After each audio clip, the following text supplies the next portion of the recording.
This is 100 Years of Cox.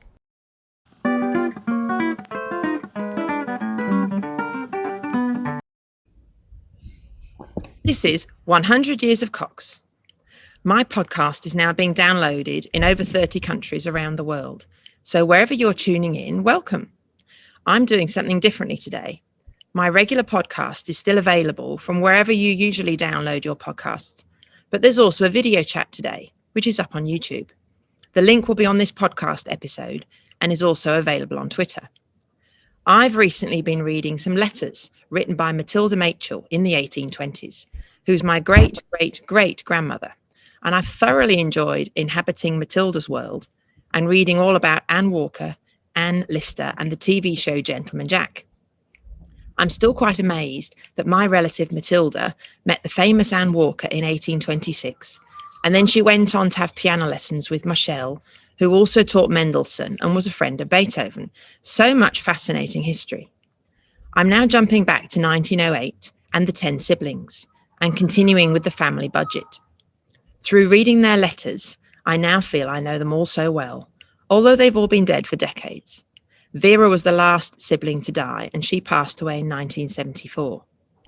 To recap, in order of birth, the 10 siblings were Enid, Edmund, Arthur, Neville, and Wilfrid. They were the older family. And then Bernard, Aldwin, Cuthbert, Avis, and Vera, and they were the younger family. My great-great-grandmother Minnie had 10 children born in the space of just 16 years. This is budget number 14, which means that since September 1906, in less than 2 years, a budget envelope has travelled round the world 14 times. The 7 home siblings in England each wrote a letter. Then the budget was posted to Wilfrid in Canada, Neville in South Africa, and Aldwin in Malawi, before returning to Sydenham, where Bernard then started a new budget. Most of the large envelopes in which each budget was stored have survived. In the early 1980s, the budgets were all in Sir Christopher's garage, being nibbled by mice. Thankfully, the whole archive is now safe in the Bodleian Library.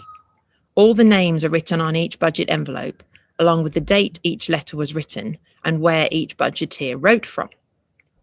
For budget number 14, Edmund's name is listed, but it says left out.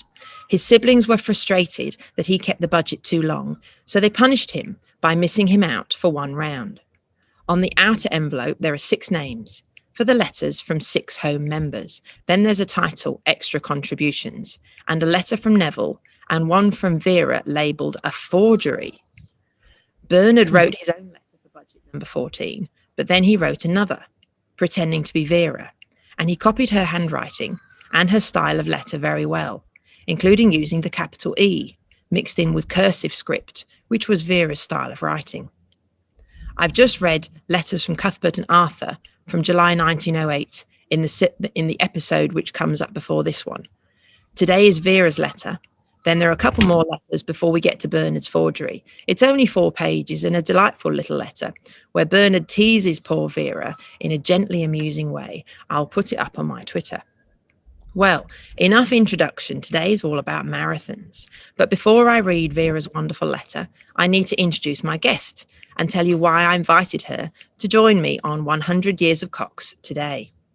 My guest is Dr Emma Cleobury, a former chaplain of King's College, Cambridge, who was for 20 years married to the conductor, Sir Stephen Cleobury, who died in 2019. She writes about music and has presented programmes for BBC Radio 3. She's also a chorister parent, so she's speaking to me from York in England because her youngest daughter is a chorister at York Minster. I'm recording from my garden in Brisbane, Australia, and I'm hoping that all the technology works today. And I'm delighted that my friend Emma Cleobury is able to join me today. Hello, Francis. It's lovely to see you sitting in your garden in sunny Brisbane. Well, is it sunny today? I can hear wonderful birdsong in the background. I'm speaking from York in England, where it's currently cold and grey, but actually very dark, obviously, because it's late at night. In York, where you mentioned Gentleman Jack, and that's where Gentleman Jack is filmed. And they've just finished doing the 2nd series. Now, you knew my husband John when you were both at Cambridge many decades ago, And then you started listening to 100 Years of Cox, but you didn't know I was married to John, who you knew. And then there was some shocked and funny Twitter messages between us. Yes, I started listening because I thought it such an interesting project. But very quickly I realised that there was some very interesting coincidences coming rather thick and fast. The first podcast described the Cox family on holiday in Somerset and walking above Porlock Weir, which my daughters and I had been doing a matter of weeks earlier in the one holiday we managed to take in 2020. And I realised we'd walked past the very house the Cox family had been staying in. And then I realised that these were the Cox ancestors of a gentleman I had known and very much admired in my younger days, David Cox. Ah, yes. So your father was a climber before he was an international athlete. Was that how you met David Machell Cox in Wales when you were climbing? This is David Cox, whom I used to meet from time to time at the Pennygrove Hotel, the great meeting place of distinguished climbers in Snowdonia. This is a photograph I took of David in the 1980s, in the early 1980s. He's on the left wearing the blue jumper, and he's with his friend Kevin Fitzgerald. Now, David was Arthur's son. He had the sad task of writing the final contribution to the budget in something like 1987. When I knew him, he was a retired fellow of University College in Oxford, and I went and stayed with him and his wife there in their house outside Oxford. He was a respected member of the Alpine Club in his day as well, because I believe his aunt Vera had, the youngest of the 10 siblings, had introduced him to mountaineering in his youth. And David and his brother Christopher were responsible for depositing the budget in the Bodleian Library in Oxford. But it was only after I contacted you did I realise that there was another connection, and that was that you were the wife of John Roundhill. Now, John was at Corpus Christi College, Cambridge with me. He was an exact contemporary. My most vivid memory of John was on one summer's day in the mid-1980s when we did something that the budgeteers would very much have approved of. We took our bicycles and we cycled all the way from Cambridge to Saffron Walden and back, visiting all the churches on the way. And I think old Dr Cox, who wrote books about church architecture, would have very much approved of what we'd done. But it's amazing to think that John is now a bishop. I can just imagine you and John going on a long bike ride. Was it a hot day and did you get sunburned? All I can imagine, all I can remember from that period was the fact that it was a very steep hill down into Saffron Walden, which was great fun, and a very steep hill slogging back up again on our bicycles. But here is the book that we took with us, and that is the Cox, John Cox's book about church architecture, the parish churches of England. He wrote so many, and he literally designed them as guidebooks so you could take them and go and explore just like you did. Yeah, isn't it amazing to think that one of his descendants' husbands used to cycle through Cambridgeshire to explore church crawling. Yeah. So the 10 siblings did so much cycling, and they wrote such detailed accounts of where they'd been. There's one incident that I described in a recent podcast. It was the podcast called A Hanging Offence. Vera and Bernard were cycling back home to Sydenham in South London from Hazelmere in Surrey, which is about 50 miles or 80 kilometres. Now that in itself is a good cycle ride on an old bike. They stopped at Shere, Shere, which is a little village in Surrey between Ilford and Dorking. It's well worth looking up online as it's very picturesque. The church is ancient, dating back to the Domesday Book, and the church and village have frequently been used as filming locations. Well, in 1908, Vera and Bernard stopped off at Shere to go and look at the church, but a church service was on, so they couldn't go in. So instead they read a printed report all about the church, which was hanging in a frame in the porch. And of course, it had been written by their father, Dr Cox. I think he had visited and knew the majority of all old English churches, certainly all those in the south. but it must have been a complimentary report if the church wardens hung it up in the porch, because Dr. Cox was often quite rude about churches, saying he wasn't impressed with recent renovations. I think it's very impressive what he did, actually, and that wasn't the only book he wrote, was it? I mean, there were very many books about rambling in various places, wasn't there? But rambling in Surrey. Yeah, I must collect them. One of Dr. Cox's most well-known books was How to Write the History of a Parish. That was reprinted several times. And I know clergy today who say, oh, I've got that on my shelves. Did your relative really write that? But he didn't just write church books, he also wrote a lot of travel books. And one of his funniest books is Rambles in Surrey. And I've got this one here. So you can see there, that one.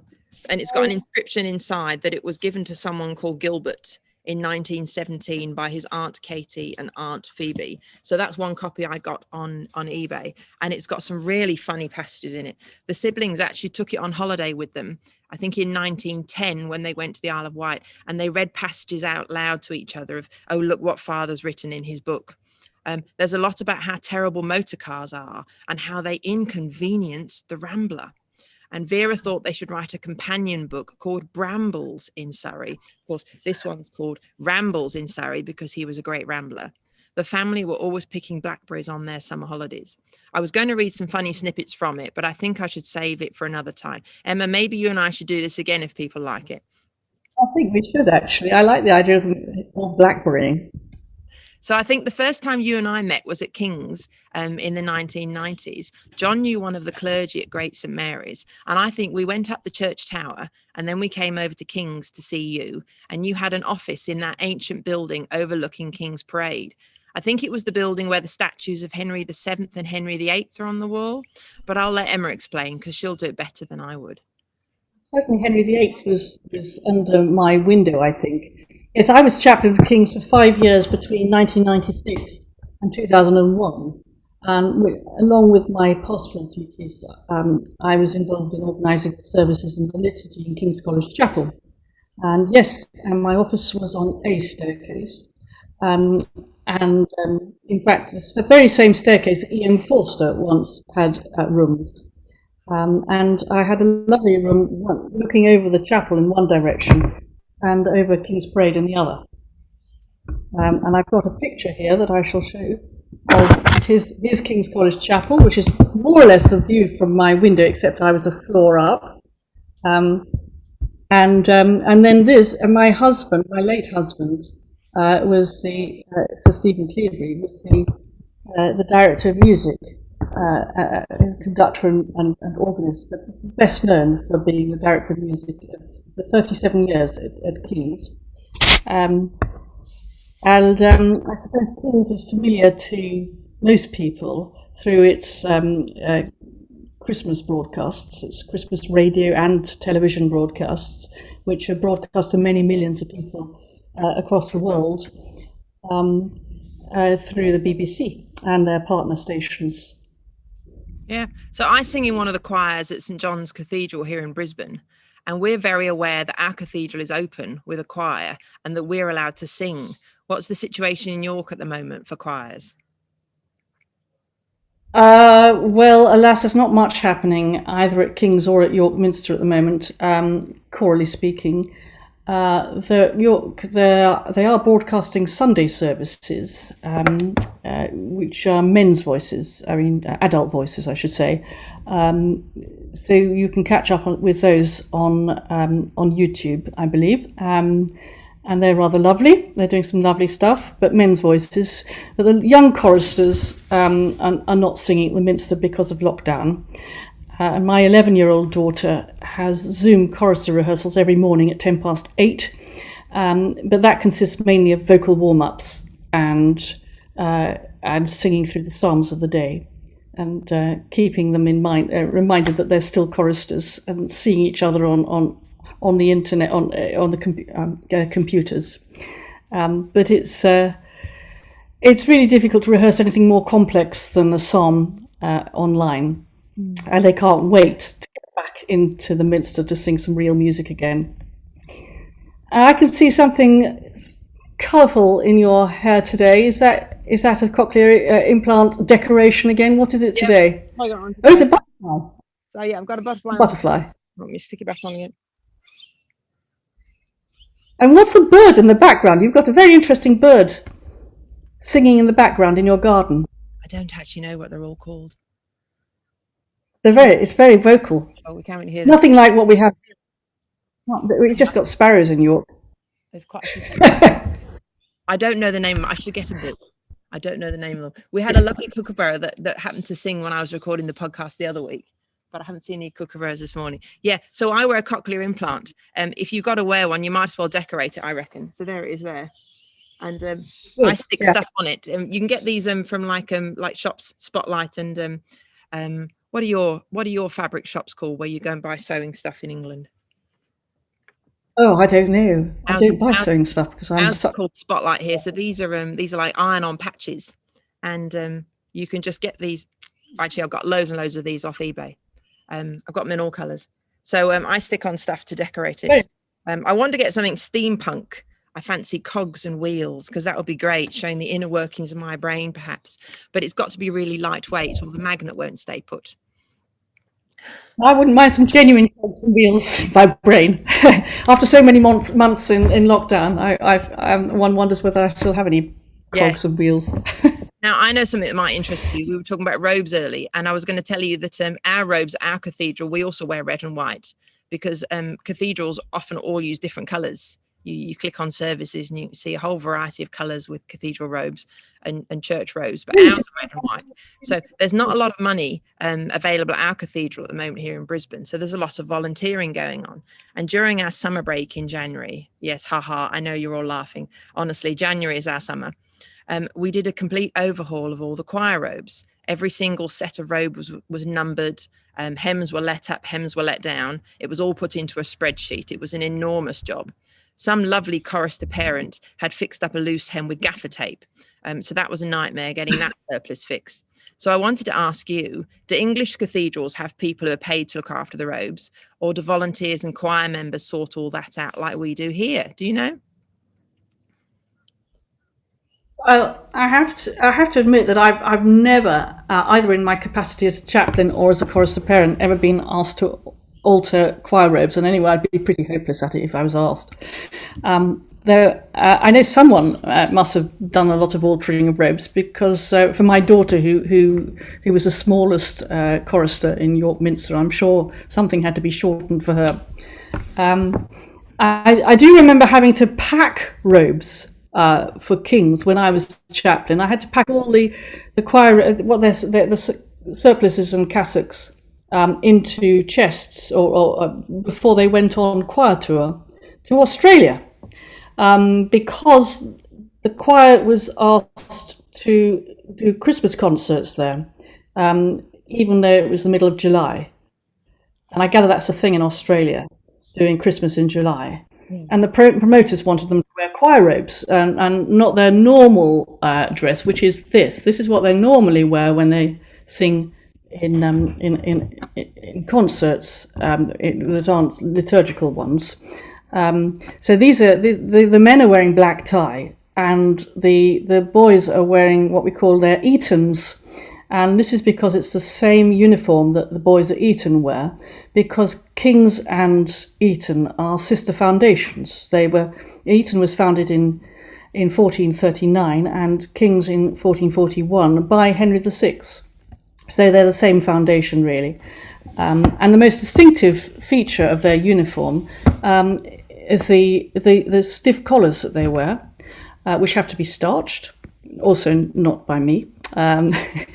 Someone obviously starched the collars.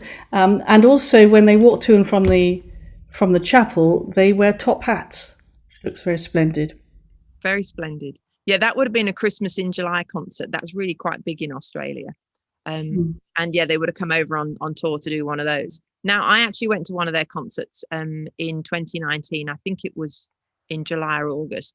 And there was a huge audience in a huge concert hall. I think the Christmas Eve lessons and carols at King's is known and enjoyed all over the world. Australia has got some great choirs, of course, but the level of musicianship of King's is just on another level. Plus, you've got the history and all the centuries of choral tradition, which, of course, we don't have here in Australia.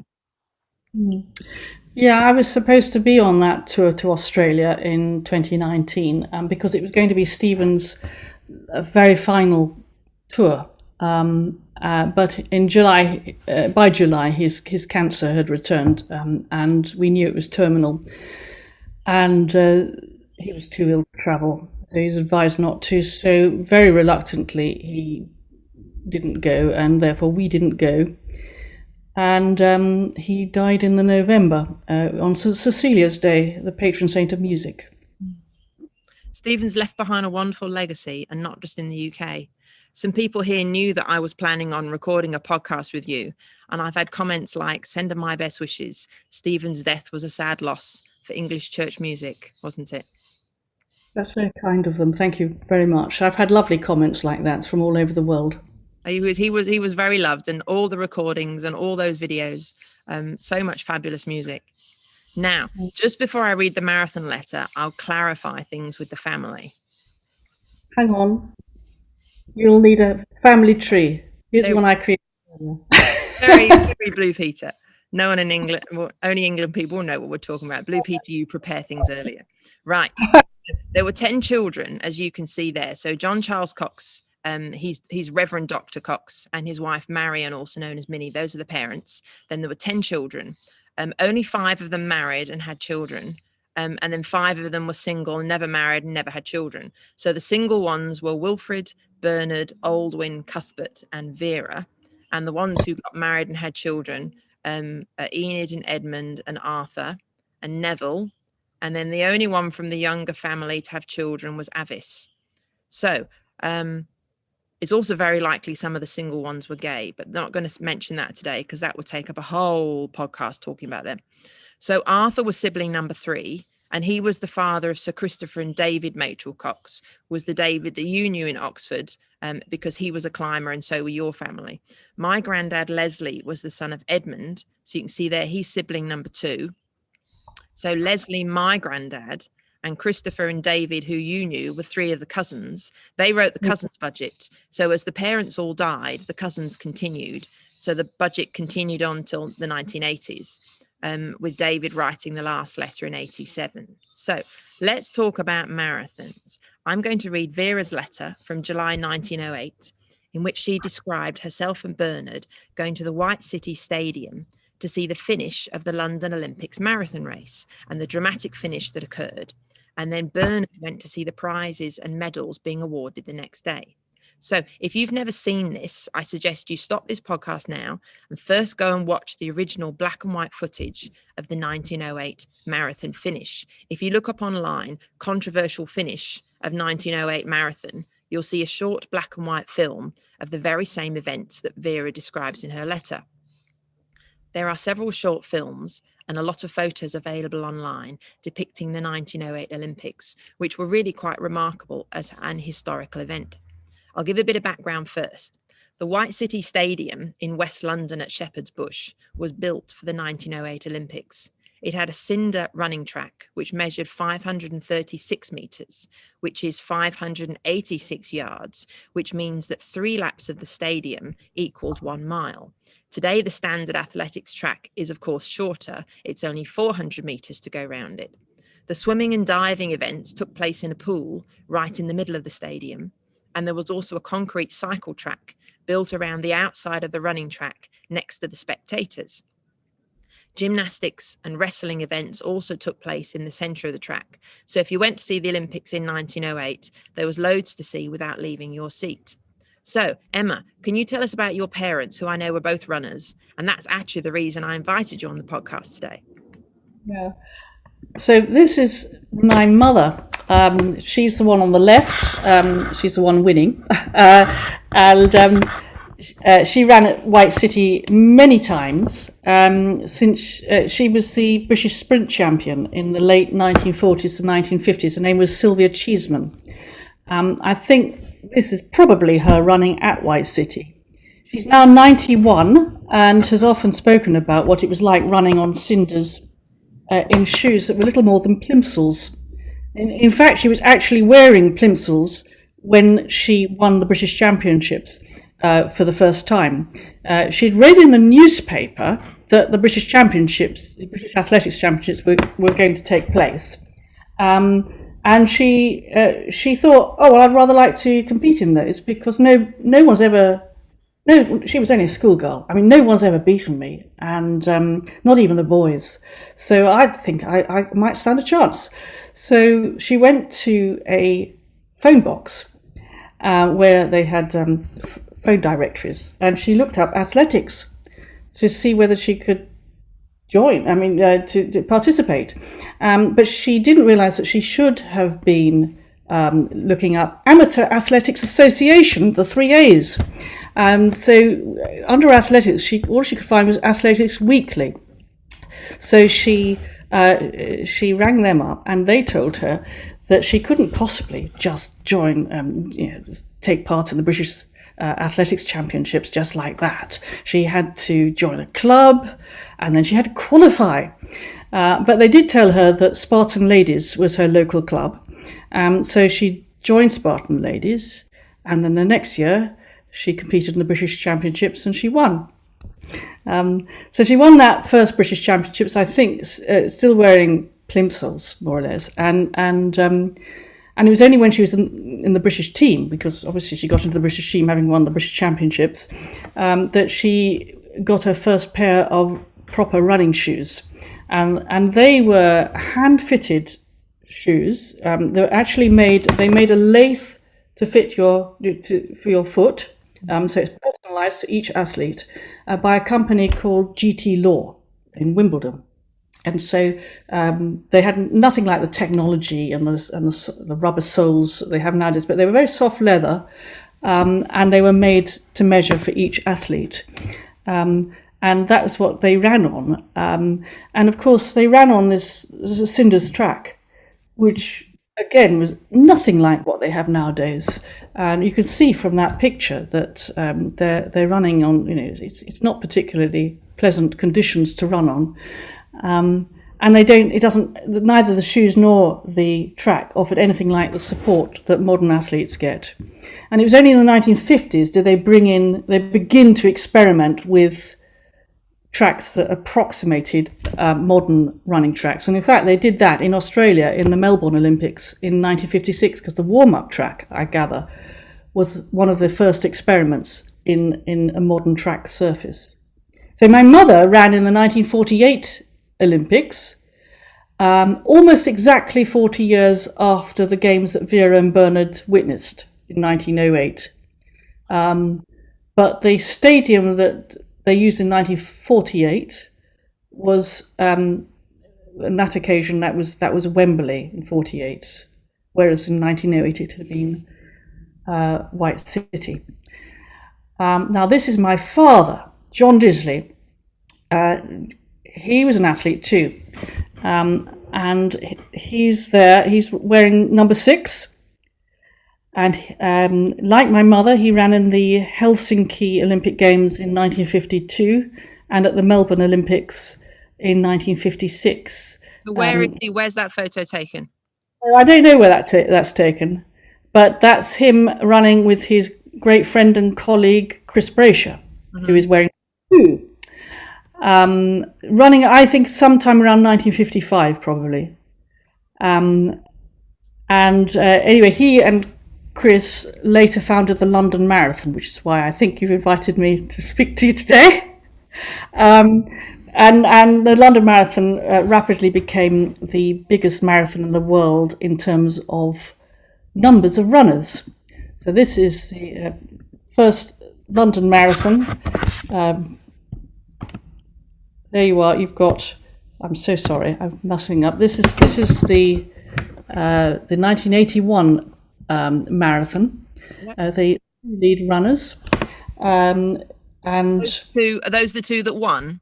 Is that the lead? They won. So they were running together for most of the race, and in fact, at the very end, they ran through the finishing tape hand in hand, and that was the only time that happened. It was rather lovely, actually. They just held hands and ran through the tape together. So anyway, my father was course director, and he became one of the most respected international marathon measurers in the world, traveling to cities on many different continents to advise on marathon routes. And he had some very accurate apparatus attached to a bicycle with which he measured the courses very precisely. And sometimes he found that some marathons where they'd been setting very fast times were actually short of the 26 miles, 385 yards expected. So their records didn't stand and had to be scrubbed from the record books. Oh. Wow! So you must have grown up knowing all about marathons and the Olympics with parents like yours. Yeah, I was 15 when the first London Marathon was held in 1981, and I helped out at the finish. My father had run the New York Marathon a couple of times and was convinced that London could do a marathon really well.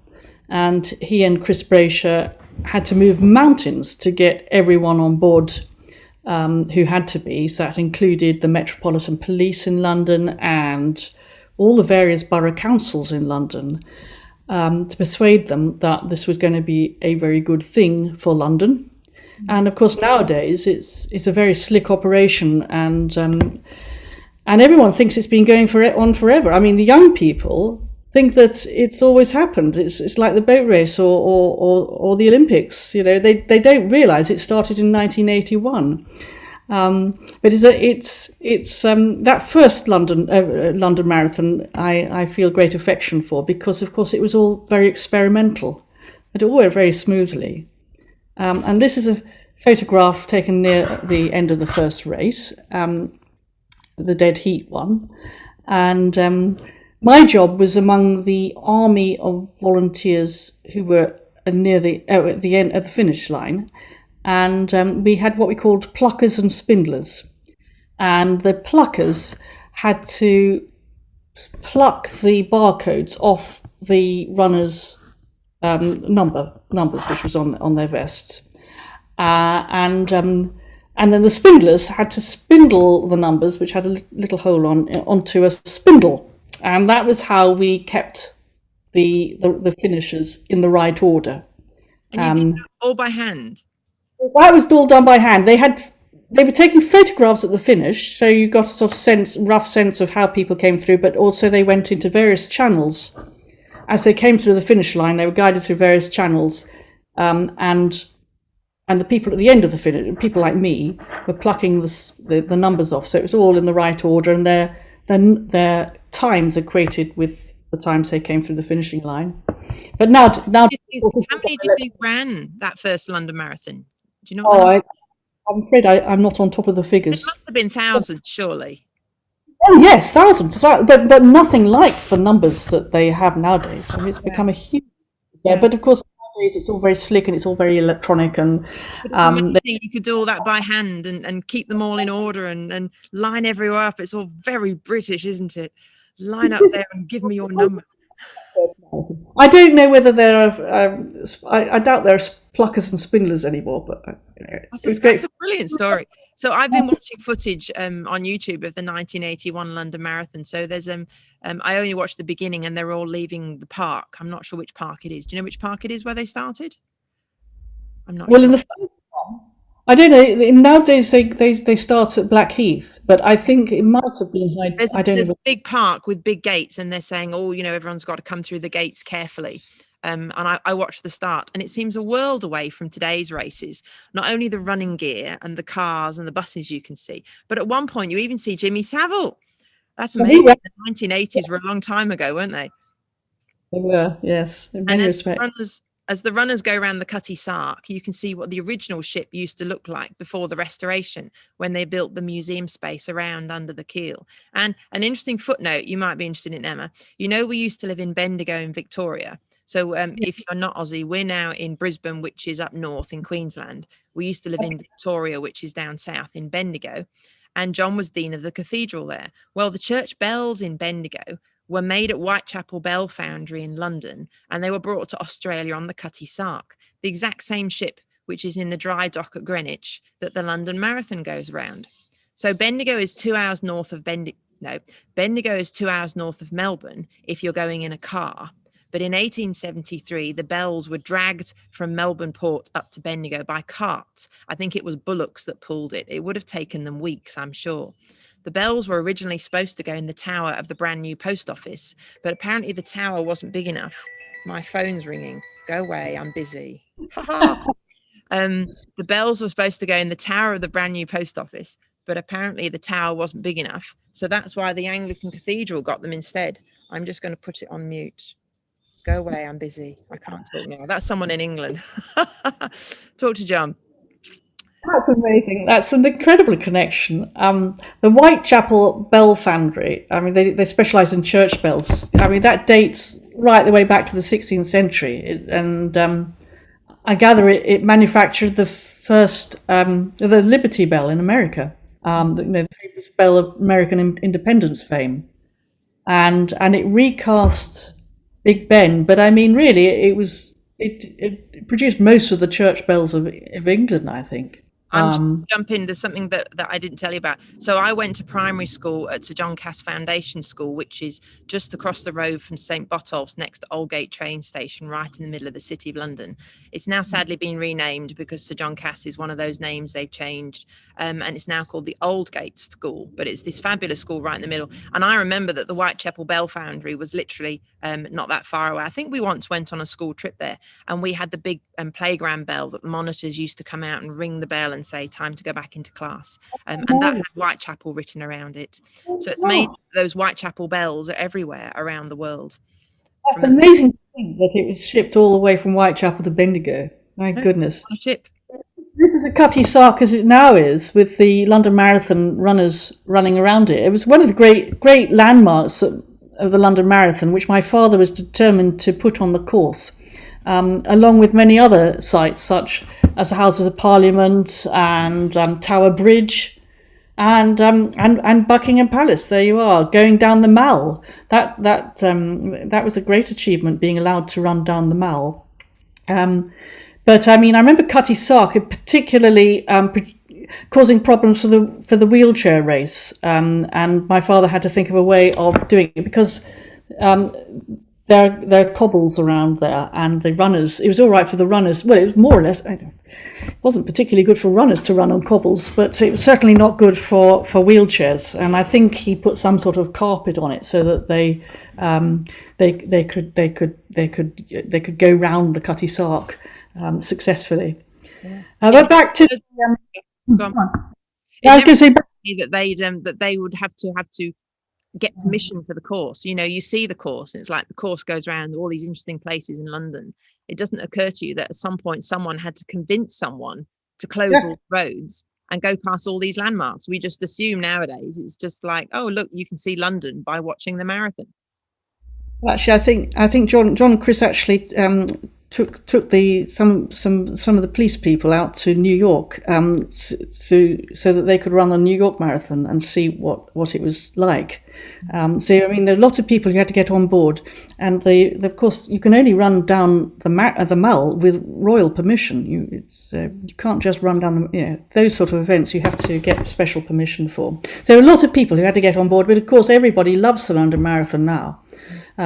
Except for those there are churches which have what they call Marathon Sunday now. It's part of their liturgical year because they get entirely cut off by the marathon course that goes entirely around. I think St George's in the East is one of them, and people can't get to church because there's no way through the event to the church. Yeah. Anyway, back to the London Olympics of 1908.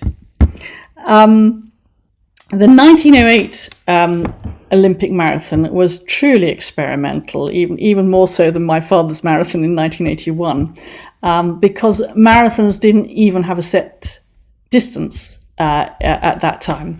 The 1908 Olympic marathon was between Windsor and White City, and as it turned out, that distance set the distance for all future marathons, including all the ones that my father ever measured.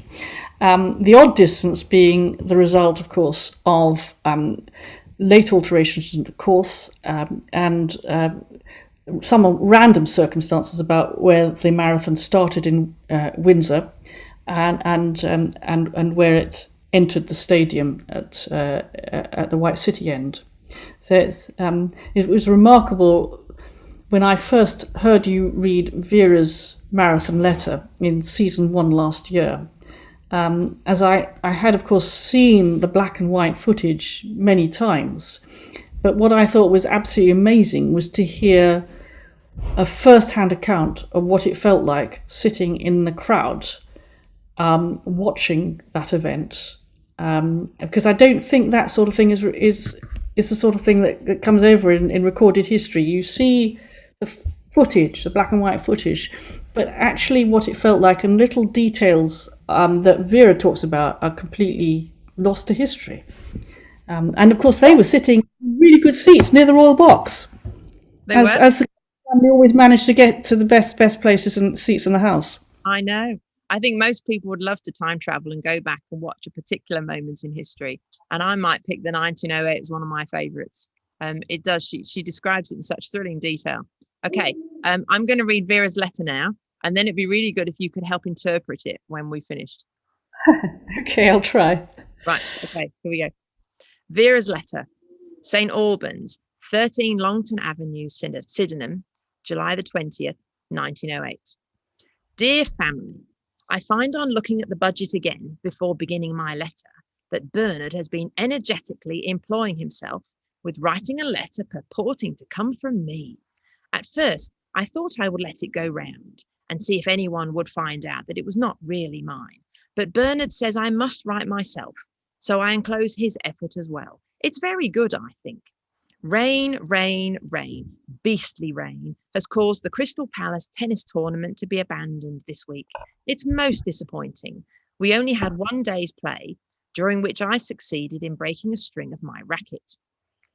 I was knocked out in the ladies' doubles and the mixed doubles, both after very good matches, but I succeeded in getting through a round of the singles pretty easily. Today I've had 5 shillings returned to me, I suppose because I was still in the singles. I've still got the finals to play off for the club bowl and for the ladies' doubles of the Forest Hill Tennis Club. Mother had a letter from Aldwyn yesterday in which he said he hoped to get home to England at the middle of September. So that is rather earlier than we expected, but he's not at all certain yet. I won't tell you more of what he says, as I fancy his letter's going to be put into the budget. July 29th, 1908. I am keeping the budget a fortnight this time, as Edmund is being left out, and it's no good sending it to Avis in the last week of term. I'm rather glad to be able to do this, as several interesting things have happened lately, which I should not have been able to put in if I had had to send the budget off at the usual time after a week. First, I think I must tell you about the marathon race, although you have all read far better accounts in the newspapers by now. Bernard and I had good seats close to the royal box, and so we saw very well. The stadium was simply packed. Hundreds were being turned away. It reminded me of the Crystal Palace football ground on a final cup tie day, only the crowd seemed more orderly and larger. The American section was very lively, with their extraordinary rah, rah, rah, and they made a tremendous noise if an American won an event. But there was no doubt that the Americans were not popular with the majority of the people. We went early in the afternoon and we saw various interesting events, including a very fine swimming relay race, a running relay race, pole jumping, wrestling, hurdles, etc., before the time for the great event drew near. Meanwhile, we were kept informed as to the progress of the marathon race by 2 men walking all round the stadium, holding up a huge board with the numbers of the leading men in order. And also a man with a megaphone rushed about at intervals, and if you were lucky, every now and then you heard what he said.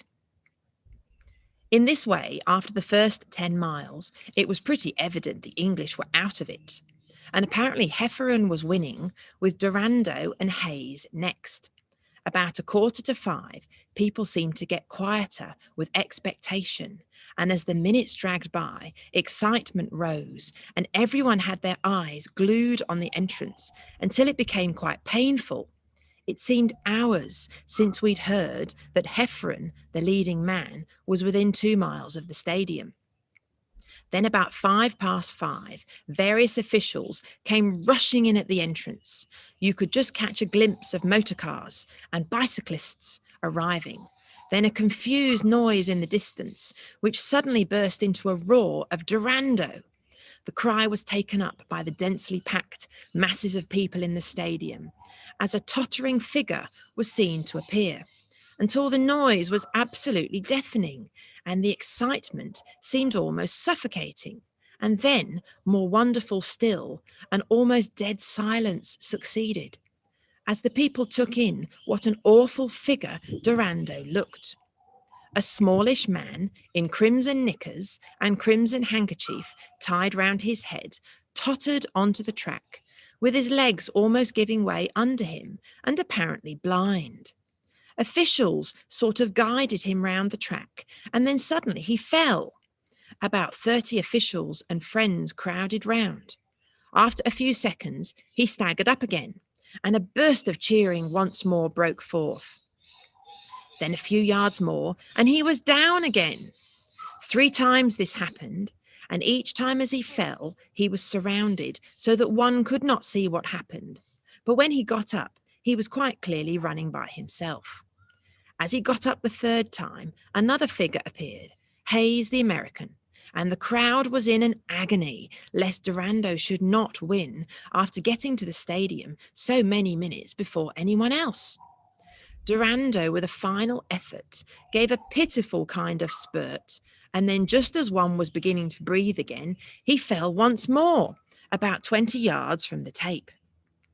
Meanwhile, Hayes, who looked about as bad as Durando, except that he kept his feet, was slowly making his way round, staggering from one side of the track to the other. It was like a nightmare to see the one man lying like a log a few yards from the tape, and the other man gradually staggering along behind, slowly but surely lessening the gap. Then the crowd round Durando suddenly moved. Apparently he was on his feet again. This was the time when he was helped, although it was not evident to us. Hayes was a few yards behind. Durando, apparently absolutely unconscious, lurched over the last few dreadful yards and fell over the tape, with Hayes a short distance behind.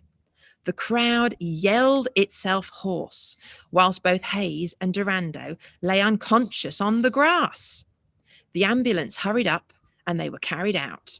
Meanwhile, the Italian flag went up and the USA underneath for 1st and 2nd. It was not until 2 hours after that anyone knew that Durando was disqualified. When I heard it in the exhibition later on, it quite spoilt the rest of the evening for me. It did seem too dreadful that all poor Durando's fearful struggle had been useless. Of course, the next morning one heard that the Queen was giving him a cup, and so that must have made up for it a good deal. We watched the other runners come in one by one, all more or less exhausted, and each one was cheered. The Americans and Canadians did awfully well, securing most of the leading places. It seemed as if an Englishman was never coming, but happily some turned up before the end. It seemed very hard lines on Heffron, the South African, that he should have led for so many miles and yet collapse just outside the stadium, with Hayes and Durando passing him before he was restored to consciousness. So that after all, he only finished 3rd, or as it turned out, 2nd. It really was a wonderful sight, and although extremely painful, I'm very glad I saw it. Hayes and Durando were really magnificent. Their pluck was simply marvellous. It was certainly quite fair awarding the race to Hayes, as I don't expect Durando would have finished before him if he had not been helped. Bernard went to the prize giving next day, and he said that although Hayes was cheered very much, and of course deservedly so, it was simply nothing to the ovation Durando received. Almost everyone seemed to regard him as the real victor. I hope I've not wearied you all with describing what you must have read 2 or 3 times already in the newspapers, but having seen it, I felt bound to describe it as best I could. Yesterday we had a very different outing.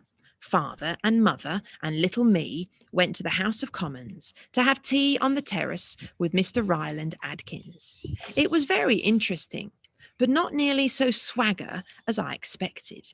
It seemed to me the exception to see a member who was a gentleman, but perhaps that is a little sweeping.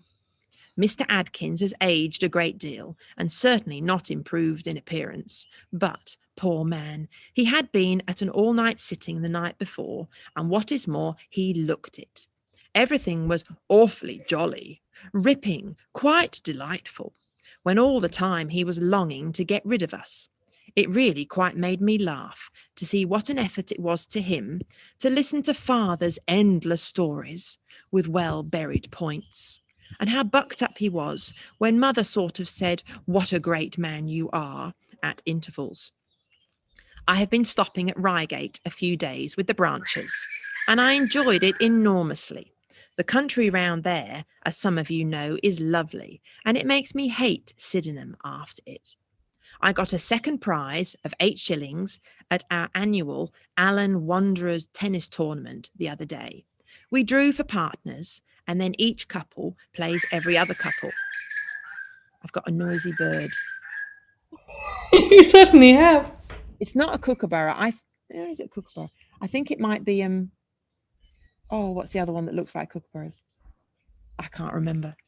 It's sitting there on the shade sail screeching at me. Right, where did I get to? There were 6 couples and we played 11 games each match, so that as we only had one tennis court, it just took us the day to get through it comfortably. It's always great fun, good tennis, as the couples are very evenly matched.